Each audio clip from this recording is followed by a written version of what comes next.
नमस्कार, ये NB news देख रहे हैं आप। मैं हूं आपके साथ पल्लवी राजपूत और हमारे खास कार्यक्रम राजधानी लाइव में आप सभी का स्वागत है। बुधवार को दिल्ली के सिविल लाइंस इलाके में मुख्यमंत्री अरविंद केजरीवाल के घर को निशाना बनाया गया। कुछ लोगों के समूह ने उनके घर के बाहर सीसीटीवी कैमरे तक तोड़ दिए। इस दौरान नारेबाजी की गई और उनके घर के गेट पर पेंट तक फेंक दिया गया। बीजेपी युवा मोर्चा की तरफ से यह विरोध प्रदर्शन अरविंद केजरीवाल द्वारा विधानसभा में कश्मीर फाइल्स फिल्म को लेकर दिए गए बयान के विरोध में किया गया था। पुलिस ने मौके से हालांकि करीब 70 लोगों को हिरासत में लिया है और उनके खिलाफ कानूनी कार्रवाई की जा रही है। आपको बता दें कि कश्मीर फाइल्स को लेकर दिल्ली विधानसभा में अरविंद केजरीवाल ने यह बयान दिया था कि हम पर दबाव बनाया जा रहा है कि दिल्ली में कश्मीर फाइल्स को टैक्स फ्री करें। बीजेपी लगातार टैक्स फ्री करने की बात कहती रही है, लेकिन इससे बेहतर है कि यूट्यूब पर फिल्म डाल दी जाए ताकि सभी लोग इसको देख सके। उनके इस बयान के बाद से ही लगातार बीजेपी के निशाने पर अरविंद केजरीवाल रहे और इसके अलावा कई हिंदू संगठन भी अरविंद केजरीवाल के खिलाफ मोर्चा खोले हुए हैं। इसी कड़ी में अरविंद केजरीवाल के खिलाफ बुधवार को भारतीय जनता पार्टी के युवा मोर्चा कार्यकर्ताओं ने धरना प्रदर्शन दिया और प्रदर्शन देखते देखते इतना उग्र हो गया कि अरविंद केजरीवाल के घर के बाहर भाजयुमो कार्यकर्ताओं की फौज खड़ी हो गई और इस दौरान उनके घर पर हमला किया गया। उनके घर के गेट पर भगवा रंग का पेंट तक फेंक दिया गया। हालांकि इस घटनाक्रम में अब पुलिस कानूनी कार्रवाई कर रही है और अब तक 70 लोगों को हिरासत में लिया गया है। आपको बता दें कि भारतीय जनता पार्टी युवा मोर्चा के राष्ट्रीय अध्यक्ष तेजस्वी सूर्या को भी इस मामले में हिरासत में लिया गया।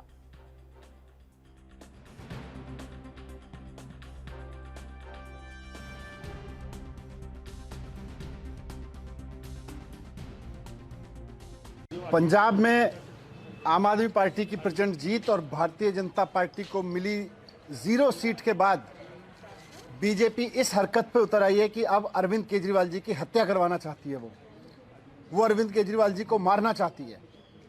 आज पुलिस की मौजूदगी में पुलिस के साथ भारतीय जनता पार्टी के गुंडे मुख्यमंत्री जी अरविंद केजरीवाल जी के घर पे पहुंचाए गए।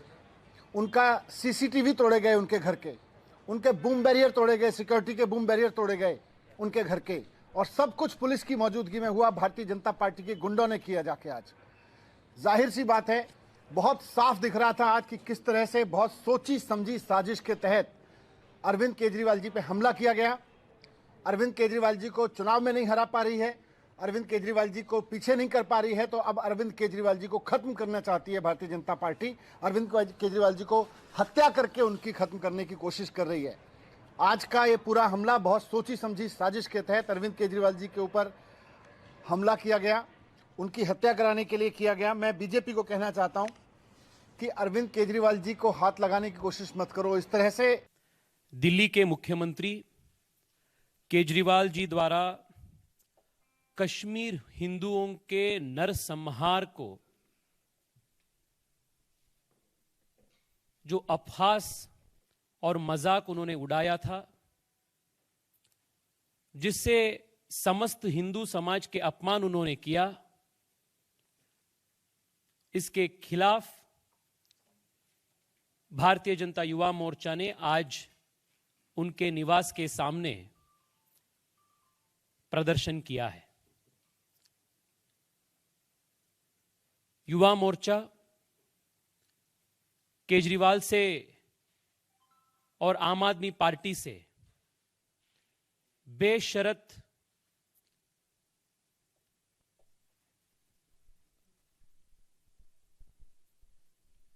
अपॉलॉजी, अनकंडीशनल अपॉलॉजी हम मांगते हैं और जब तक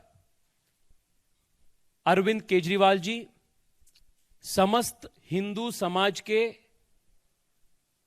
अनकंडीशनल अपॉलॉजी नहीं मांगते हैं, तब तक युवा मोर्चा के आंदोलन और प्रदर्शन जारी रहेगा। कि जब से भारतीय जनता पार्टी की जमानत जब्त हुई है, बुरी तरीके से हारी है पंजाब में भारतीय जनता पार्टी, पागलपन के हद तक बौखला गई है।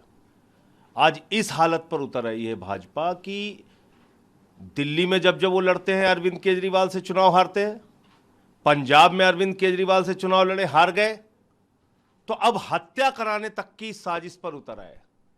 आज की जो घटना है उसके वीडियोस आप देखेंगे, साफ तौर पे दिल्ली पुलिस की मिलीभगत के साथ एक गहरी साजिश के साथ भारतीय जनता पार्टी अरविंद केजरीवाल की हत्या कराना चाहती है, स्पष्ट होता है। चुनाव में लड़ो ना, चुनाव में हार जाते हो तो हमले पे उतर आते हो, हत्या पे उतर आते हो। यह हमला अरविंद केजरीवाल की ईमानदार राजनीति पर है।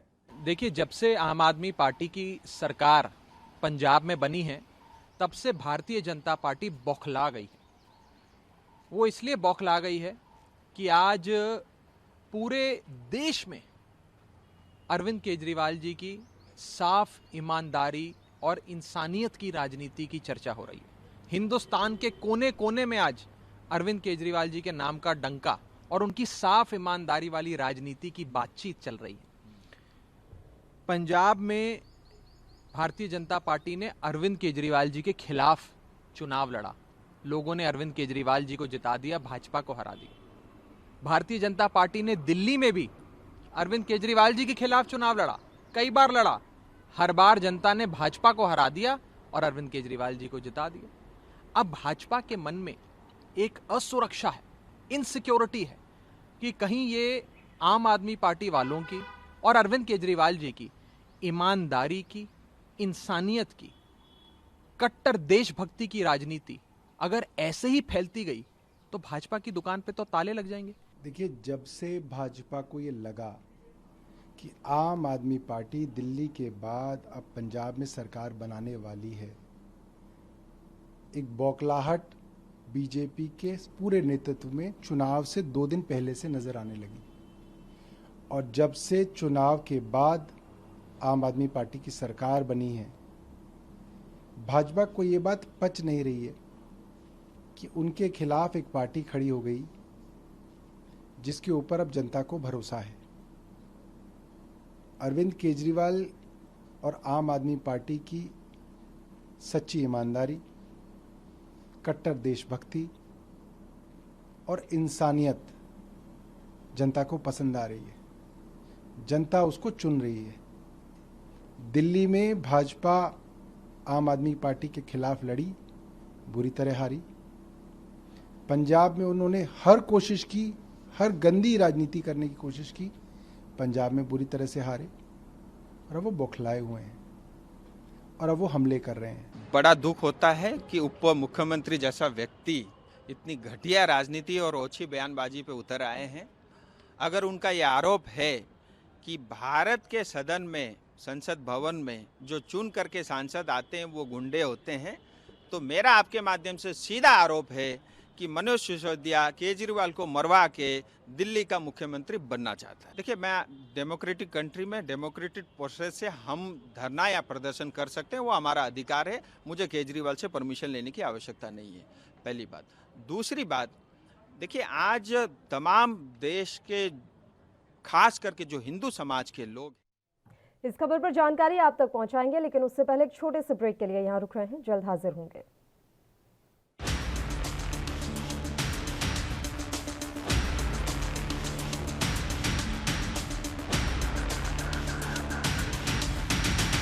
ब्रेक के बाद एक बार फिर से आप सभी का स्वागत है। और ब्रेक पर जाने से पहले दिल्ली की खबर से हमने आपको रूबरू करवाया। आपको बता दें कि बुधवार को दिल्ली के मुख्यमंत्री अरविंद केजरीवाल के आवास के बाहर भारतीय जनता पार्टी युवा मोर्चा के कार्यकर्ताओं ने जबरदस्त तरीके से हमला किया और प्रदर्शन किया। इसी खबर पर तमाम जानकारी के साथ दिल्ली से हमारे संवाददाता राजीव तिवारी समय लाइव जुड़ गए हैं, उन्हीं का रुख कर लेते हैं। राजीव, आपसे पूरी जानकारी चाहेंगे। भाजयुमो कार्यकर्ताओं पर अब तक क्या कुछ कार्रवाई की गई है?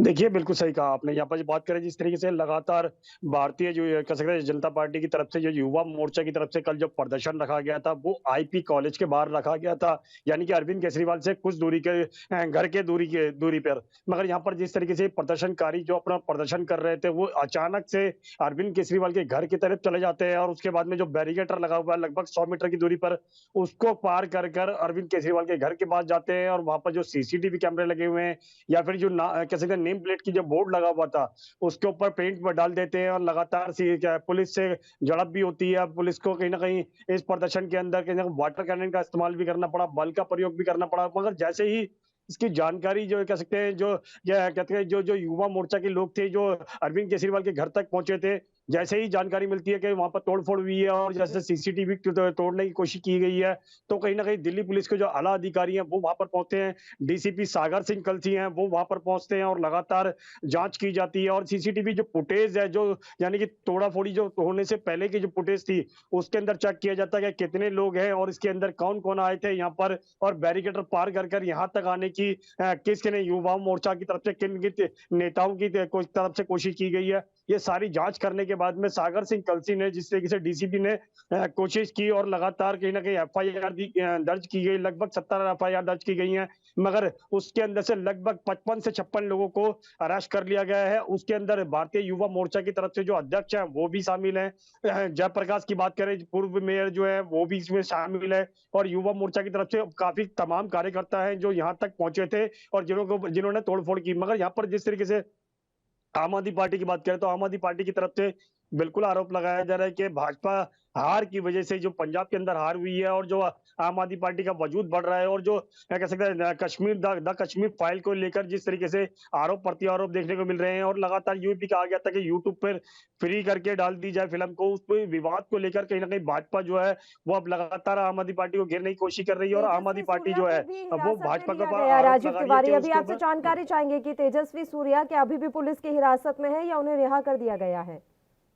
देखिए, बिल्कुल सही कहा आपने। यहाँ पर लगभग 70 लोगों के खिलाफ एफआईआर की गई है, जिसके अंदर रात तक क्या कह सकते हैं 15 से 20 लोग अरेस्ट किए गए थे और सुबह तक लगभग 55 लोगों को अरेस्ट कर लिया गया। मगर अभी उनको छोड़ा नहीं गया है, उनसे पूछताछ की जा रही है। मगर जैसे ही उनसे पूछताछ क्लियर हो जाएगी या फिर उनको पुलिस को कोई ऐसा संदेश नहीं मिलता है कि भाई ये लोग शामिल थे या नहीं थे, मगर जो लोग सीसीटीवी कैमरे के अंदर नजर आ रहे हैं उनके ऊपर जरूर कार्रवाई होगी। अब क्या कार्रवाई होगी वो पुलिस के ऊपर निर्धारित होता है। मगर यहाँ पर जिस तरीके से आरोप लगाया जा रहा है कि आम आदमी पार्टी के द्वारा के अरविंद केजरीवाल का मर्डर करने की कोशिश की जा रही है, उनके ऊपर हमला कराने की कोशिश की जा रही है, तो कहीं ना कहीं आरोप प्रत्यारोप जरूर देखने को मिल रहा है। मगर भाजपा की तरफ से अभी तक ऐसे कोई बड़े बयान नहीं आए हैं, जो या फिर कहे बड़े नेताओं की तरफ से बयान नहीं आए, मगर जो छोटे नेता हैं या फिर कहे प्रवक्ता हैं उनकी तरफ से जरूर बयानबाजी दी गई है कि जब तक अरविंद केजरीवाल माफी नहीं मांगेंगे, जो जिन लोगों के लिए उन्होंने अपशब्द का इस्तेमाल किया गया है उनसे माफी मांगे, ताकि जो भारतीय जनता पार्टी के लोग हैं या फिर कहे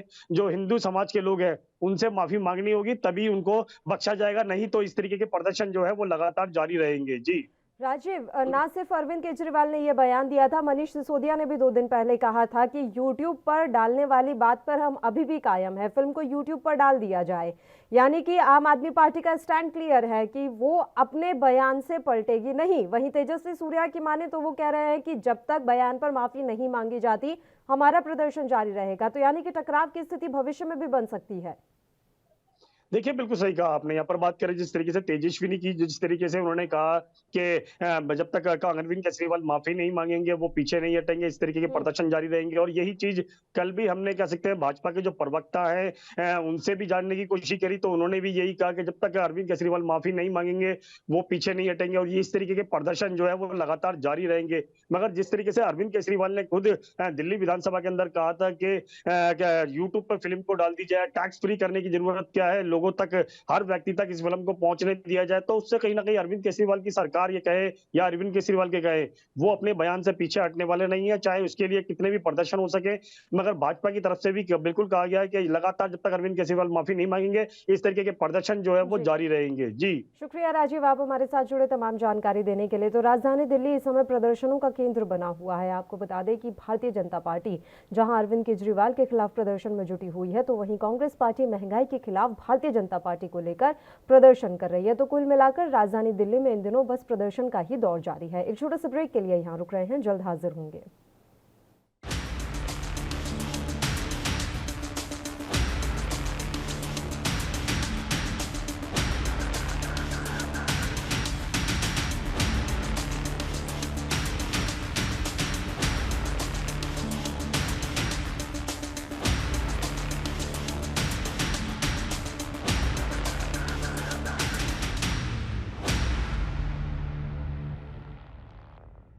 के के बाद एक बार फिर से आप सभी का स्वागत है और राजधानी लाइव में अब रुख कर लेते हैं राजधानी चंडीगढ़ की खबर का।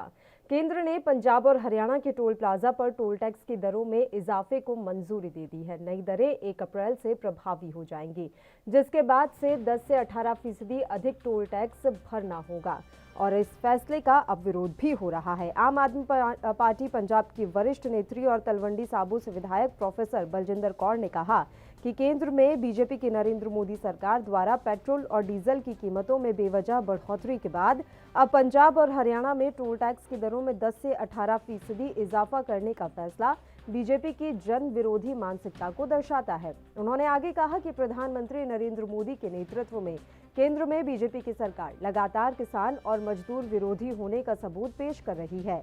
पेट्रोल डीजल की कीमतों में लगातार बढ़ोतरी के बाद अब मोदी सरकार के हुक्म पर national highway authority of India ने पंजाब के टोल प्लाजा में टोल की कीमत में 10 से 18% इजाफा करने का फैसला लिया है। केंद्र सरकार के इस फैसले से पंजाब के लोग बेहद नाराज हैं।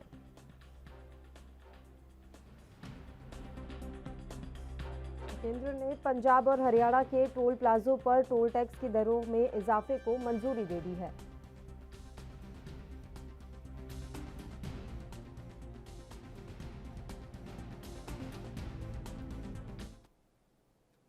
इस खबर पर तमाम जानकारी के साथ चंडीगढ़ से हमारे संवाददाता अमित कुमार इस समय लाइव जुड़ गए हैं। उनका रुख करते हैं। अमित, आपसे पूरी जानकारी चाहेंगे। पंजाब और हरियाणा में अब नया टोल टैक्स भरना पड़ेगा लोगों को। जी बिल्कुल, अगर हम बात करें कि टोल का इजाफा एक लंबे समय से चल रहा था। अगर बात करें कि जब पंजाब स्पेसिफिक या हरियाणा स्पेसिफिक तो किसानी आंदोलन के चलते एक लंबे समय से टोल्स बंद पड़े थे, जिसके चलते सीधे तौर पे कहा गया था कि शायद ये किसानी आंदोलन खत्म हो तभी अनुमान लगाया गया था कि तब टोल के रेट बढ़ाए जा सकते हैं। पर जब उस टाइम टोल के रेट बढ़ाए गए थे तो किसानों ने इसका भारी भरकम विरोध किया था, जिसके चलते उस टाइम के लिए टोल्स को नहीं इंक्रीज किया गया था। पर फाइनली अगर हो रहा है तब टोल में वृद्धि की जा रही है और जो टोल अगर हम कहें इंक्रीज है वो करीब 10 से 18% का है। और इसको लेके सीधे तौर पे हम कह सकते हैं कि आम आदमी पार्टी के विधायक ने सवाल खड़े किए कि आखिर ये टोल्स क्यों इंक्रीज किए जा रहे हैं। कि मार्जिन अगर ड्यूरेशन अगर इंक्रीज की जा रही है तो उसके अंदर भी अगर हम कहें कि इंक्रीज जो ड्यूरेशन है उसमें कवर हो जाना चाहिए। तो टोल्स के रेट बढ़ाना सिर्फ और सिर्फ एक आम जनता की और गरीब व्यक्ति की जेब में मार है। तो पहले ही पूरे भारत में लगातार मार झेल रहे हैं लोग, चाहे वो पेट्रोल डीजल के दाम के हो चाहे और कारण से हो। तो ऐसे में टोल्स की जो कि अगर हम कहें कि नॉर्मल जरूरत चाहता है क्योंकि रेगुलर ट्रैवलर कोई करता है, तो ऐसे में टोल्स की इंक्रीज एक आम जनता की जेब पे एक और बड़ा भार होता है। जी अमित, किसान पहले भी इस बात का विरोध कर रहे थे कि हम धरना तो खोल रहे हैं लेकिन इसके बाद ऐसा ना हो कि आप टोल टैक्स में बढ़ोतरी कर दें। उस समय सरकार रुक गई थी लेकिन एक बार फिर से सरकार ने यही तुगलकी फरमान जारी कर दिया। अब क्या उम्मीद लग रही है कि किसान फिर से सड़कों पर होंगे इस फैसले के खिलाफ?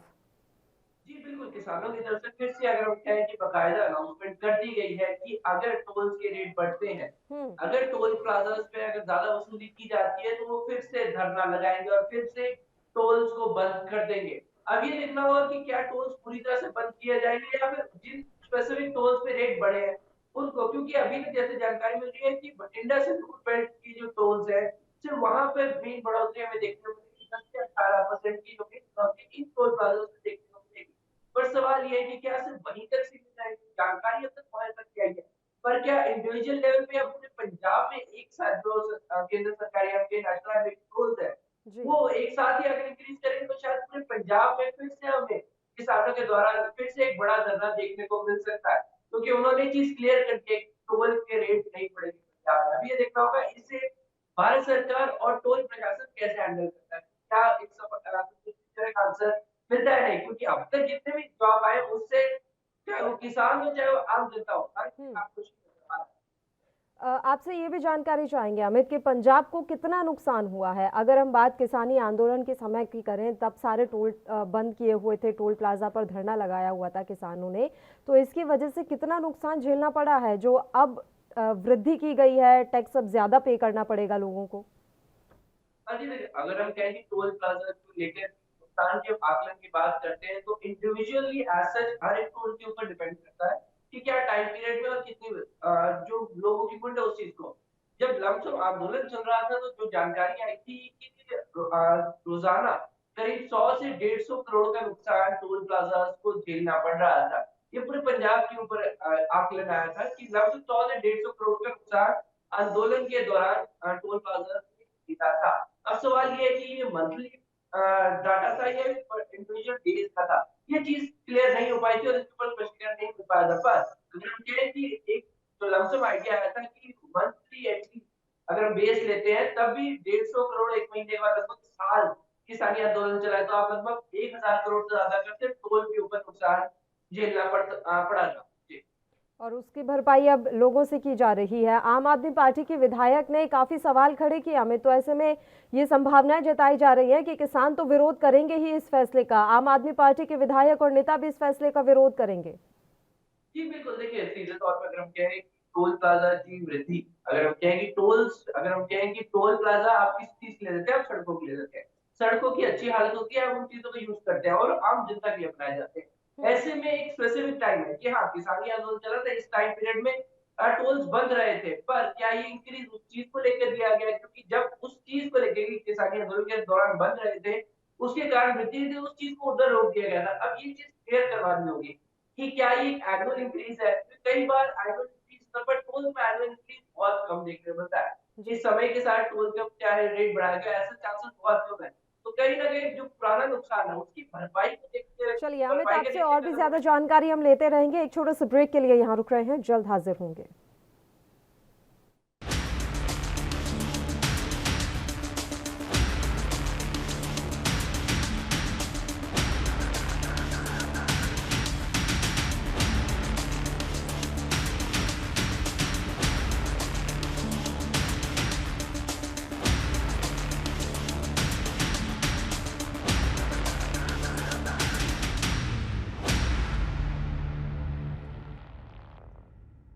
ब्रेक के बाद एक बार फिर से आप सभी का स्वागत है। अमित कुमार चंडीगढ़ से हमारे संवाददाता लगातार हमारे साथ जुड़े हुए हैं, एक बार फिर से उनका रुख कर लेते हैं। अमित, सवाल ये भी है कि टोल टैक्स अगर इतना ज्यादा बढ़ा दिया जाएगा तो इसका सीधा असर जनता की जेब पर पड़ेगा, तो ऐसे में अब ये राज्य सरकार की जिम्मेदारी हो जाती है कि वो कहां से और कितनी महंगाई कम कर सकती है। पेट्रोल डीजल के दाम वैसे ही बढ़ रहे हैं, तो ये पंजाब सरकार के लिए भी बड़ी चुनौती है कि वो राज्य में किस तरीके से महंगाई को कम करे। जी बिल्कुल, देखिए जो टोल टैक्स के रेट बढ़ाए जा रहे हैं सीधे तौर पे वो केंद्र सरकार के अंदर है, कि नेशनल हाईवे के टोल है। तो इसके ऊपर जो सवाल खड़े किए गए हैं वो आम आदमी पार्टी के विधायक जितेंद्र कौर की तरफ से सीधे सवाल खड़े किए हैं कि आखिर क्यों रेट बढ़ाए जा रहे हैं। क्योंकि आमतौर पर हम कह सकते हैं कि बीजेपी सरकार महंगाई का मसला लेकर ही सत्ता में आई थी और लगातार महंगाई के बाद पूरा भारत झेल रहा है। इसका सीधा खुद अगर हम कहें कि बीजेपी सरकार मानती है कि महंगाई बढ़ी है और उसको लेकर हर संभव कोशिश की जा रही है। और ऐसे में इस समय जब महंगाई की मार पेट्रोल, डीजल और अन्य रूप में देख रहे हैं तो टोल्स में वृद्धि भी एक आम जनता की जेब पे वार है। तो इसी चीज को लेकर आम आदमी पार्टी के विधायकों ने धरना शुरू करते हुए कि किसान तो प्रोटेस्ट करेंगे, हम अपने लेवल पे प्रोटेस्ट करेंगे क्योंकि हम महंगाई के खिलाफ हैं। और इस समय जो माहौल चल रहा है ऐसे में आम जनता के लिए खड़े होकर सवाल पूछना बनता है। तो उसी चीज को लेकर वो लगातार प्रदर्शन पे उतरे, उन्होंने सवाल भी खड़े किए और कोशिश भी कर रहे हैं कि जो एक टोल की इंक्रीज है इसको वापस लेने की कोशिश है। क्या फिर से धरना करना पड़ेगा, क्या किसान धरने में दोबारा उतरेंगे, क्या पंजाब की जो आम आदमी पार्टी है वो फिर से धरने में उतरेगी, क्योंकि आप पॉलिटिकल पार्टी है, अगर कहें पंजाब में सरकार उठती है पर क्योंकि टोल अगर कहें कि नेशनल हाईवे के हैं और खुद केंद्र सरकार के अंदर आते हैं तो क्या उनके रेट्स कम करवा पाएगी, ये एक बड़ा सवाल अब आम आदमी पार्टी के ऊपर आस होगी। आज लोग सिर्फ स्टेट गवर्नमेंट को चाहे तो रेट कम करवा सकते हैं, वही होते हैं जो मेन। शुक्रिया अमित, आप हमारे साथ जुड़े तमाम जानकारी देने के लिए। तो आपको बता दें कि केंद्र सरकार ने मंजूरी दे दी है पंजाब और हरियाणा में टोल टैक्स की दरों में वृद्धि करने की। अब इसका विरोध जो है किया जा रहा है। पंजाब में अब आम आदमी पार्टी की सरकार है और आम आदमी पार्टी के नेता किसान इस समय लगातार केंद्र सरकार के इस फैसले का विरोध कर रहे हैं। अब देखने वाली बात रहेगी कि इस विरोध के आगे क्या केंद्र सरकार झुक पाएगी। एक छोटे से ब्रेक के लिए यहाँ रुक रहे हैं, जल्द हाजिर होंगे।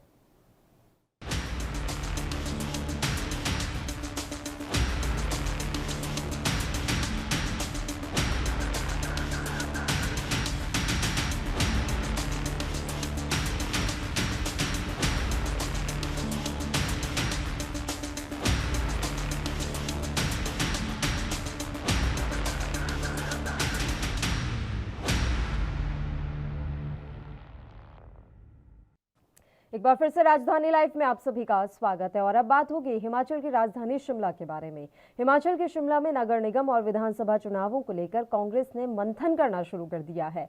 बुधवार को शिमला कांग्रेस कार्यालय राजीव भवन में चुनाव समन्वय समिति की बैठक का आयोजन किया गया, जिसमें कांग्रेस हिमाचल प्रभारी राजीव शुक्ला भी पहुंचे। बैठक में नेता प्रतिपक्ष मुकेश अग्निहोत्री, कांग्रेस प्रदेश अध्यक्ष कुलदीप राठौर सहित अन्य नेता शामिल रहे। बैठक में नगर निगम चुनाव को लेकर रणनीति तैयार की गई। हिमाचल कांग्रेस प्रभारी राजीव शुक्ला ने कहा कि कांग्रेस को कोई ताकत नहीं हरा सकती। नगर निगम और विधानसभा चुनावों में कांग्रेस जीत हासिल करेगी। राजीव शुक्ला ने कहा कि सोलन, पालमपुर नगर निगम चुनावों में कांग्रेस ने जीत दर्ज की है। धर्मशाला नगर निगम में अगर जोड़ तोड़ न की जाती तो कांग्रेस की जीत तय थी। उन्होंने कहा कि नगर निगम और विधानसभा चुनावों में कांग्रेस की जीत निश्चित है। साथ ही उन्होंने ये भी कहा कि इन चुनावों में आम आदमी पार्टी के आने से कोई खास फर्क कांग्रेस को नहीं पड़ेगा।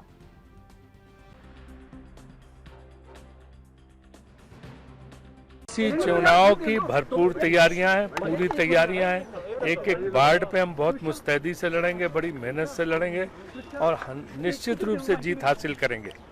जैसे हमने जो है, आपको याद हो, सोलन भी हमने जीता, पालमपुर हमने जीता और इसके बाद हम धर्मशाला भी जीत ही गए थे अगर तोड़ फोड़ न की होती वहाँ पे। और इसके अलावा दूर दराज आप देखिए तो बिल्कुल कोने की, हिमाचल के कोने पर लाहौल स्पीति, वहाँ भी हमने बनाया। तो आप जान लीजिए कि हम शिमला कॉर्पोरेशन भी जीतेंगे और इसके बाद विधानसभा चुनाव भी जीतेंगे। कोई ये सब जो है, इन चीज़ों से किसी को कुछ विचलित नहीं होना चाहिए। बहुत जगह बहुत लोग जा रहे हैं, बहुत छोटी मोटी शक्तियाँ आएंगी वोट काटने के लिए, बस खाली वोट काट पाएंगी लोगों का और कुछ नहीं कर पाएंगी। कांग्रेस जीत के यहाँ सरकार बनाएगी। और इस खबर पर तमाम जानकारी के साथ हिमाचल प्रदेश ब्यूरो चीफ टीना ठाकुर इस समय हमारे साथ जुड़ गई हैं। टीना जी, पूरी जानकारी हम आपसे चाहेंगे। कांग्रेस ने मंथन करना शुरू कर दिया है नगर निगम और हिमाचल विधानसभा चुनावों के लिए। जी पल्लवी, आपने सही कहा। और जो हिमाचल कांग्रेस है वो नगर निगम जो चुनाव है वो अगले माह होने जा रहे हैं और विधानसभा जो चुनाव है इसी साल के नवंबर माह में प्रस्तावित है। तो इसी को लेकर जो कांग्रेस है वो उन्होंने जो है चुनाव के ऊपर मंथन शुरू कर दिया है, लगातार बैठकें करना शुरू कर दिया है। हालांकि अभी तक जो बड़ी बैठकें हैं कांग्रेस की तरफ से भी नहीं हुई है, ये आज होने जा रही है। चुनाव जो समन्वय समिति है जो कांग्रेस की, उनकी जो प्रदेश कार्यालय में आज बैठक है वो होने जा रही है, जिसमें जो हिमाचल के जो कांग्रेस के प्रभारी हैं राजीव शुक्ला, वो भाग लेंगे। और दूसरी जो अहम जानकारी वो यही है कि जो आज है 31 मार्च को जो है कांग्रेस केंद्र सरकार के खिलाफ, महंगाई के खिलाफ जो है महंगाई मुक्त जो धरना प्रदर्शन है, भारत मार्च है, जो उसका वही आयोजन करने जा रही है। जिसमें शिमला की से अगर मैं बताऊं तो आपको कि यहाँ पे प्रियंका गांधी जो वाड्रा है, उनकी भी उम्मीद है कि वो भी जो ये जो कांग्रेस महंगाई मुक्त जो भारत है, जो उसके जो कांग्रेस प्रदर्शन करने जा रही है, हल्ला बोल जो केंद्र सरकार के खिलाफ करने जा रही है, उसमें जो है ये प्रियंका गांधी भी भाग लेने जा रही है आज। तो ऐसा मान लिया जाए टीना जी कि विधानसभा चुनाव और नगर निगम चुनावों के लिए कांग्रेस पार्टी महंगाई को ही प्रमुख मुद्दा बनाकर रखेगी। जी बिल्कुल, क्योंकि अभी तक अगर देखने में आया है कि कांग्रेस के पास इतना बड़ा अभी कोई मुद्दा नहीं है। हालांकि बहुत सारे जो समस्याएं हैं, जो सत्तारूढ़ दल के खिलाफ जो एक गुस्सा होता है, जनता में जो आक्रोश होता है, उसको जो है कांग्रेस सुनाने की कोशिश करेगी। लेकिन उसके लिए मुद्दा क्या हो, ये एक बड़ी बात है, क्योंकि इस वक्त जो सबसे बड़ा जो मुद्दा है वो ये महंगाई ही सबसे बड़ा है। क्योंकि एलपीजी जो गैस है उसके दाम बढ़ चुके हैं, पेट्रोल के दाम बढ़ चुके हैं, डीजल के दाम बढ़ चुके हैं, तो इसको कांग्रेस भी भुनाना चाहेगी। बिल्कुल, और ये देखने में भी आ रहा है कि हिमाचल में सरकार के खिलाफ एंटी इनकम्बेंसी काफी ज्यादा है, क्योंकि हिमाचल में उपचुनाव हुए थे, वहां पर कांग्रेस ने एकदम सरकार को हिलाकर रख दिया था और कांग्रेस ने अच्छी खासी जीत दर्ज की थी। तो इसी से उत्साहित है कांग्रेस। जी बिल्कुल, जो चार उपचुनाव में इनको जीत मिली थी उससे भी उत्साहित है। और इनको एक जो परंपरागत जो हिमाचल की बात करें तो इसमें सत्ता परिवर्तन हर 5 साल बाद होता है, तो इसको लेकर भी कांग्रेस काफी आश्वस्त है कि इस साल सत्ता जो है उन्हीं को मिलेगी। हालांकि इसमें अगर हम भाजपा की बात करें तो भाजपा का जो चुनाव प्रबंधन है उससे बेहतरीन जो चुनाव प्रबंधन है कोई नहीं कर सकता। और जो अपने एक मतदाता तक पहुंचने का जो प्रयास जो भाजपा करती है, वो कांग्रेस के पास उसकी जो है उस संगठन में वो कमी देखी जाती है। भाजपा जो सख्त है वो जो एक बूथ पे है, बूथ पालक जो रखती है, उसके अलावा जो एक नई बात जो हिमाचल में इस बार वो करने जा रही है, हर बूथ पे 20 यूथ और हर जो प्रतिपालिका है वो रखने जा रही है भाजपा। तो इसका जवाब कांग्रेस के पास क्या है और चुनाव प्रबंधन में कांग्रेस किस तरह से मुकाबला कर सकती है भाजपा का, ये देखने वाली बात है। पहाड़ी राज्य है हिमाचल, टीना जी, और पहाड़ी राज्य उत्तराखंड भी रहा, और हमने देखा कि उत्तराखंड में भी सत्ता परिवर्तन की परंपरा रही, लेकिन इस बार सारे फैक्टर्स धराशायी हो गए, सारी परंपराएं धता हो गई और बीजेपी ने जबरदस्त जीत दर्ज की और वापसी कर ली। तो हिमाचल प्रदेश की सरकार को भी अब उम्मीद होगी कि यहाँ पर भी सत्ता परिवर्तन की परंपरा अब टूट जाएगी। और जैसा कि आपने भी जानकारी दी है कि चुनाव प्रबंधन में बीजेपी का कोई सानी नहीं है, तो लग गए हैं जयराम ठाकुर। जी बिल्कुल, आपने सही कहा कि जो मुख्यमंत्री जयराम ठाकुर है, पिछले दिन उन्होंने एक बयान भी दिया था कि इस बार ये मिथक टूटेगा हिमाचल में भी कि यहाँ पे जो सत्ता परिवर्तन है वो हर 5 साल बाद होता है। इस बार जो है भाजपा का जो मिशन रिपीट है वो सफल होगा।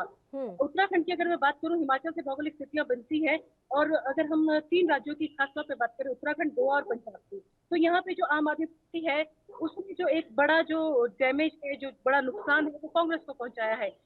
पंजाब में तो खैर कांग्रेस सत्ता वापस हासिल नहीं कर पाई, लेकिन अगर हम उत्तराखंड की बात करें, वहां पे एक बड़े वोट बैंक को जो सेंध लगाई, वो कांग्रेस के वोट बैंक को जो सेंध लगाई है। और इस हिमाचल में भी इस वक्त आम आदमी पार्टी काफी सक्रिय है, तो जो भाजपा है वो इस बात को लेकर भी उसको एक प्लस पॉइंट या वो राहत महसूस कर रही है कि जो आम आदमी पार्टी है वो उसके वोट बैंक को तो नहीं, लेकिन बड़े तौर पर कांग्रेस को सीधे तौर पर नुकसान पहुंचाएगी। लेकिन राजीव शुक्ला तो कह रहे हैं कि हमारे वोट बैंक को आम आदमी पार्टी की वजह से कोई नुकसान नहीं होगा हिमाचल प्रदेश में। हकीकत क्या है, जमीनी स्तर की अगर हम बात करें तो क्या वाकई में नुकसान पहुंचा सकती है आम आदमी पार्टी? देखिए, आम आदमी जो पार्टी है उसको पहला विधानसभा यहाँ चुनाव लड़ने जा रही है। अगर चुनाव की बात करें, पहला चुनाव है। इससे पहले जो एमसी चुनाव है उसमें देखने वाली बात ये होगी कि जो शिमला नगर निगम का जो चुनाव होता है एक बड़ा चुनाव माना जाता है, क्योंकि शिमला में जो है हर जिले के लोग रहते हैं, हर राज्य के लोग रहते हैं, तो जो वोट करते हैं तो वो सत्ता के जो रुझान है वो काफी हद तक यहाँ से स्पष्ट हो जाता है। तो एक तो नगर निगम चुनाव जो स्पष्ट करेंगे कि आम आदमी पार्टी ने किस हद तक भाजपा या कांग्रेस को डैमेज किया है। लेकिन अगर मैं जमीनी स्तर की बात करूँ, ये बेशक जो आम आदमी पार्टी है, कांग्रेस के बड़े नेताओं को वो जो बड़े जो चेहरे थे उनको जो अपने में शामिल करने में लगी हुई है, और काफी हद तक जो युमका के नेता थे उनको तो वो शामिल कर भी चुकी है। हालांकि भाजपा के नेता भी लगातार आपके संपर्क में है, लेकिन अगर जमीनी टिकट की बात करें तो अभी बूथ स्तर तक जो आम आदमी पार्टी वो पहुंच नहीं पाई है। ऐसा माना जा रहा है कि आम आदमी पार्टी यहाँ पे अपनी धमक तो देगी, लेकिन वो निश्चित तौर पे कांग्रेस को एक बड़ा नुकसान पहुंचाएगी, क्योंकि जो कांग्रेस का जो वोट बैंक है वो खिसकेगा और आम आदमी पार्टी की तरह जाएगा, और जो टिकटों का आवंटन है उस पर भी काफी हद तक आम आदमी पार्टी का निर्भर करेगा कि वो किन चेहरों पर अपना दाव खेले। टीना जी, कांग्रेस पार्टी की अगर हम बात करें तो चाहे वो राष्ट्रीय स्तर पर हो या अलग अलग राज्यों में, पार्टी इस समय भीतरी गुटबाजी से बहुत ज्यादा जूझ रही है। हिमाचल प्रदेश में कांग्रेस का संगठन क्या एकजुट है? नहीं, बिल्कुल नहीं। आपने सही कहा कि जिस तरह से केंद्र में, जिस तरह से अन्य राज्यों में कांग्रेस को जो गुटबाजी है उसका सामना करना पड़ा है, और सबसे बड़ी जो समस्या कांग्रेस में देखने में आती है, हिमाचल की सबसे बड़ी समस्या ये कि यहाँ संगठन एकजुट नहीं है। संगठन में कई तरह की गुटबाजी है, कोई प्रदेश अध्यक्ष बनना चाहता है, कोई नेता प्रतिपक्ष बनना चाहता है, और अभी सबसे बड़ा तो इस वक्त जो हिमाचल कांग्रेस के पास जो सबसे बड़ा जो कमी है वो है एक जो नेतृत्व है जो उनको एकजुट कर सके। क्योंकि अभी तक जो वीरभद्र सिंह जी थे, जो 6 बार के मुख्यमंत्री यहाँ से रह चुके हैं, वो कांग्रेस एक बड़े नेता, एक बड़ा चेहरा माना जाता था। कांग्रेस उनके नाम से पहचाना जाता था और माना जाता था कि वो किसी भी गुट को अपने में शामिल करने में समर्थ थे और गुटबाजी को खत्म करने में काफी हद तक सफल रहते थे। हालांकि इस बार जो है, अभी तक तो कांग्रेस नेता की इतनी बड़े स्तर पे गुटबाजी सामने नहीं, क्योंकि वो भी ये समझ रहे हैं कि जो उनकी गुटबाजी है वो सीधे तौर पर उनको सत्ता से दूर रख सकती है। तो अगर जितना वो इस बात को जल्दी समझेंगे और संगठन में जितना जल्दी वो एकजुटता दिखाएंगे, उतना उनको सत्ता के करीब जाने में सफलता मिलेगी। तो कांग्रेस संगठन को एकजुट रखने की जिम्मेदारी राजीव शुक्ला ने उठाई है क्या? अभी वो पहुंच गए हैं, बैठकों के पे बैठक उनके द्वारा की जा रही है और की भी जाएंगी। संगठन को मजबूती वो प्रदान कर पाएंगे एक प्रभारी के तौर पर? जी, अगर वैसे बात करूँ जमीनी स्तर पे, तो राजीव शुक्ला जो है ये पहली जो चुनाव पर जो समन्वय समिति की बैठक है वो करने जा रहे हैं। इससे पहले काफी दूरी उन्होंने हिमाचल से बनाए रखी है। हिमाचल प्रभारी होने के नाते जिस तरह के दौरों की उनसे उम्मीद थी, जिस तरह की बैठकों की उनसे उम्मीद थी, वो अभी तक तो देखने में नहीं आई है। हालांकि आने वाले दिनों में वो क्या कर पाते हैं, कांग्रेस को एकजुट कितना कर पाते हैं, वो देखने वाली बात होगी। अगर संगठन की मैं बात करूं तो संगठन में कोई बड़ा फेरबदल से जिससे कांग्रेस इनकार करती आ रही है, और अभी पिछले दिनों, जैसे पिछले महीनों में दीपा दास मुंशी यहाँ आई थी, उनको संगठन का जो फेरबदल है, संगठन में जो चुनाव है उसकी जो जिम्मेदारी दी गई थी, तो ये देखने में आया कि कांग्रेस में सबसे बड़ी जो असंतुष्ट जो लोग रहते हैं, उनका कहना ये होता है कि संगठन में समय पर बदलाव नहीं किया जाता है, और जो लोग चाहते हैं कि उन्हें संगठन में एक अहम जिम्मेदारी मिले, जो लोग एकजुट कर सकते हैं, उन्हें इस जिम्मेदारियों से दूर रखा जाता है। तो संगठन में दीपादास मुंशी का भी ये कहना था कि अगर कहीं महसूस हुआ, कहीं से बदलाव की आवाज आई, तो वे बदलाव करेंगे, लेकिन अभी कोई बदलाव नहीं करेंगे। तो ये सबसे बड़ा जो ड्रॉबैक है कांग्रेस का यही है कि संगठन में जो समय पर जो फेरबदल की जिसकी जरूरत होती है, सर्जरी की जरूरत होती है राजनीतिक तौर पर, उससे वो दूरी मतलब कन्नी काटती है, दूरी रखती है। तो इसका सीधे तौर पर जो नुकसान है उसको जमीनी स्तर पर उठाना पड़ता है। उसके कार्यकर्ता टूटते हैं, अन्य पार्टियों का वो रुख करते हैं, तो ये सीधे तौर पे कांग्रेस को बड़ा नुकसान पहुंचाते हैं। चलिए, शुक्रिया टीना ठाकुर जी, आप हमारे साथ जुड़ी और तमाम अहम जानकारी आपने हमारे साथ साझा की। और इसी के साथ वक्त हो चला है एक और छोटे से ब्रेक का। आप देखते रहिए ANP न्यूज।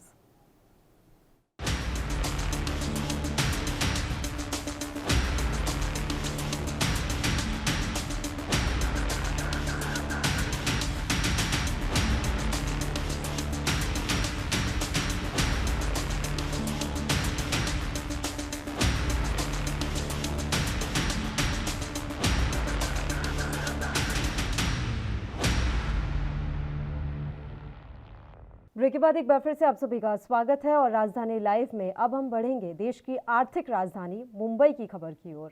दरअसल महाराष्ट्र में एक बार फिर से सियासी हलचल दिखाई दे रही है। महाविकास अघाड़ी सरकार में मनमुटाव शुरू हो गया है, जो उद्धव सरकार के लिए मुसीबत बन सकती है। कांग्रेस के 25 विधायक बागी हो गए हैं। वे सरकार से नाराज हैं। उनका आरोप है कि सरकार में उनकी अनदेखी हो रही है। इसी की शिकायत को लेकर उन्होंने पार्टी की राष्ट्रीय अध्यक्ष सोनिया गांधी से मिलने का समय मांगा है। मीडिया रिपोर्ट्स के मुताबिक इन विधायकों का कहना है कि उनकी सरकार के मंत्री ही उनकी नहीं सुन रहे। कांग्रेस के मंत्री ही हमारी चिंताओं की ओर ध्यान नहीं दे पा रहे हैं, जिससे तालमेल बिगड़ रहा है। वहीं कुछ विधायकों का ये भी आरोप है कि मंत्रालय से शरद पवार की पार्टी के नेताओं को जो मंत्रालय मिला है, उन्हें ज्यादा राशि आवंटित की जाती है, जबकि कांग्रेस की अनदेखी होती है। अगर ऐसा ही चलता रहा तो राज्य में कांग्रेस का हाल और भी बुरा हो जाएगा। कांग्रेस विधायकों का कहना है कि राज्य में अगर ऐसा ही रहा तो हम एनसीपी से पिछड़ जाएंगे। इसका कारण ये है कि उप मुख्यमंत्री अजीत पवार हर दिन अपने विधायकों से मिलते हैं, उनकी समस्याएं सुनते हैं और उन्हें राशि भी उपलब्ध कराते हैं।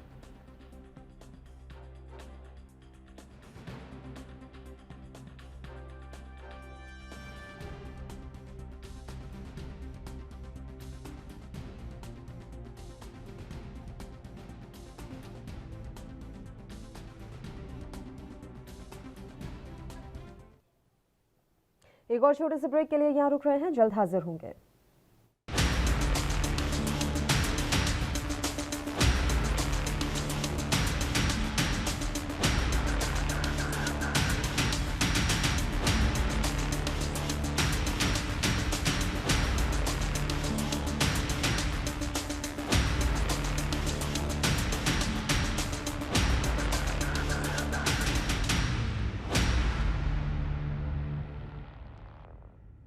ब्रेक के बाद एक बार फिर से आप सभी का स्वागत है। मुंबई से हमारे संवाददाता सत्य प्रकाश सोनी इस समय लाइव जुड़ गए हैं और खबर पर तमाम जानकारी के लिए सीधा उन्हीं का रुख कर लेते हैं। सत्य प्रकाश, महाराष्ट्र कांग्रेस में सब कुछ ठीक नहीं चल रहा है। बताया जा रहा है कि 25 विधायक ऐसे हैं जो अब सरकार से बागी हो सकते हैं।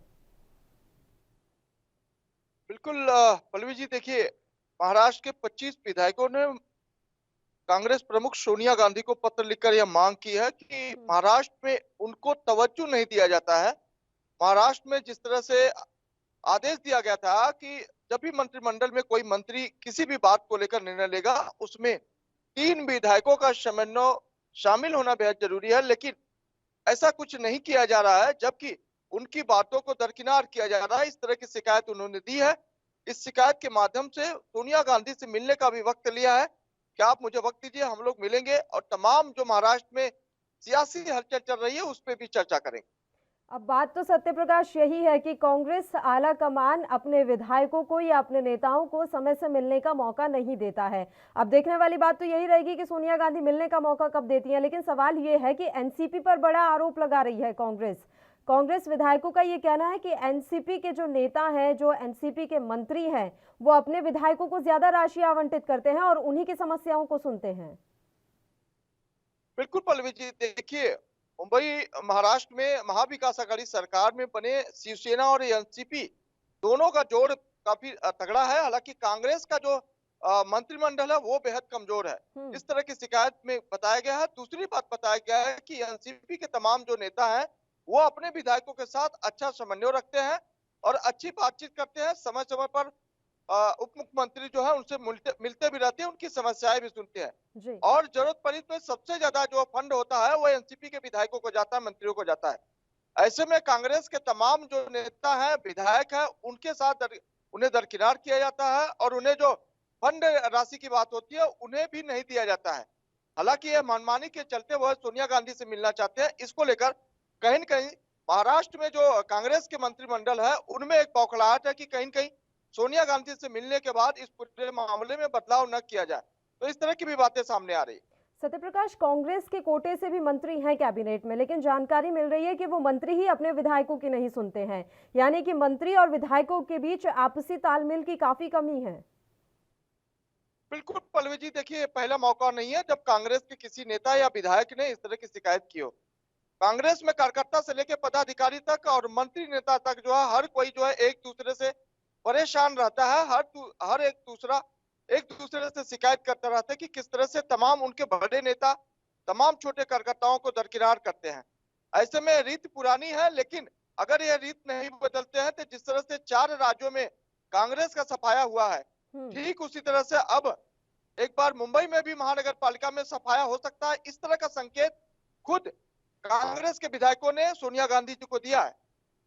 आपसे ये भी जानकारी चाहेंगे सत्यप्रकाश, इन 25 विधायकों की अगुवाई कौन कर रहा है?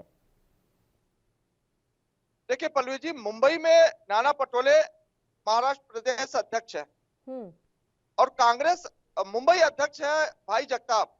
भाई जगताप की तरफ से ये कहा जाता है कि वह तमाम जो कांग्रेसियों का जन समुदाय है उसको एक साथ लेकर चलना चाहते हैं और चलते हैं। लेकिन तमाम छोटे नेताओं में विरोध रहता है कि भाई जगताप सिर्फ मराठीवाद करते हैं, अपने आप को भाई बताते हैं।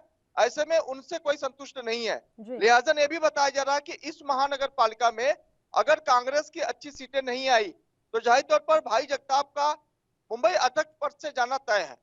दूसरी तरफ नाना पटोले जिस तरह से अपने बयानों के बारे में जानते हैं, लगातार नाना पटोले प्रधानमंत्री नरेंद्र मोदी के खिलाफ बयानबाजी किया था, जिसके खिलाफ अब उनके ही मंत्री ने उनके खिलाफ जो है जांच का आदेश दिया है। माना जा रहा है कि नाना पटोले के ऊपर भी कार्रवाई की जा सकती है। तो जाहिर तौर पर बेलगाम हो चुके हैं कांग्रेसी, इसी वजह से कांग्रेस का पतन भी धीरे धीरे हो रहा है। आपसे ये भी जानकारी चाहेंगे सत्यप्रकाश की कांग्रेसी विधायकों को जो समस्या इस समय आ रही है, क्या उसके बारे में उद्धव ठाकरे से किसी तरह की कोई शिकायत की गई है? देखिए, उद्धव ठाकरे इस पूरे मामले में नहीं सुनेंगे, क्योंकि जब कांग्रेस के ही मंत्रिमंडल अपने विधायकों की नहीं बात मान रहा है तो उद्धव ठाकरे कैसे सुन सकते हैं। फिलहाल उनका मौके मौके पर ये बातें जरूर सामने आती है कि उनके विधायक, उनके मंत्री उनकी बात नहीं सुनते हैं। ऐसे में जब भी फंड की बात आती है तो लोग तमाम जो नेता है कहीं न कहीं एनसीपी को का पक्ष पकड़ते हैं या फिर शिवसेना का पक्ष पकड़ते हैं, क्योंकि उन्हें फंड चाहिए, उनके इलाके में काम करवाने हैं। तो जाहिर तौर पर फंड देने का काम महाराष्ट्र महाविकास आघाड़ी सरकार में शिवसेना को है। अब शिवसेना यह तय करती है कि फंड किसके जरिए जाना चाहिए, कांग्रेस के मंत्री के जरिए जाना चाहिए या कांग्रेस के विधायक के जरिए जाना चाहिए। ऐसे में मंत्रियों का वर्चस्व ज्यादा है, इस लिहाज से मंत्रियों को ज्यादा फंड मिलता है, विधायकों को फंड नहीं मिलता है। तो इस तरह की शिकायत लगातार मुंबई महाराष्ट्र में आ रही है। लेकिन एक संकेत और उन्होंने दिया है कि अगर महानगर पालिका में इस पूरे मसले को हल नहीं किया जाए तो जिस तरह से अन्य राज्यों में चुनाव में कांग्रेस की करारी हार हुई है, महानगर पालिका सहित अन्य जिलों में जिस तरह से चुनाव होने वाले हैं, मनपा चुनाव, उपचुनाव और जिला परिषद का, उसमें भी भारी कमी देखी जा सकती है। शुक्रिया सत्यप्रकाश, आप हमारे साथ जुड़े तमाम जानकारी देने के लिए। तो महाराष्ट्र कांग्रेस में सब कुछ ठीक नहीं चल रहा है। महाराष्ट्र कांग्रेस के 25 विधायकों ने सोनिया गांधी को पत्र लिखकर उनसे मुलाकात का समय मांगा है और ये कहा गया है कि महाराष्ट्र सरकार में कांग्रेस के कोटे से जो मंत्री बने हैं उनके साथ कांग्रेसी विधायकों का आपसी तालमेल नहीं है। अब देखने वाली बात रहेगी कि सोनिया गांधी अपने विधायकों को मुलाकात का कब और कहां पर वक्त देती हैं। इसी के साथ राजधानी लाइव में फिलहाल के लिए इतना ही। मुझे दीजिए इजाजत। देश और प्रदेश के तमाम ताज़ा खबरों के लिए आप बने रहिए हमारे साथ। नमस्कार।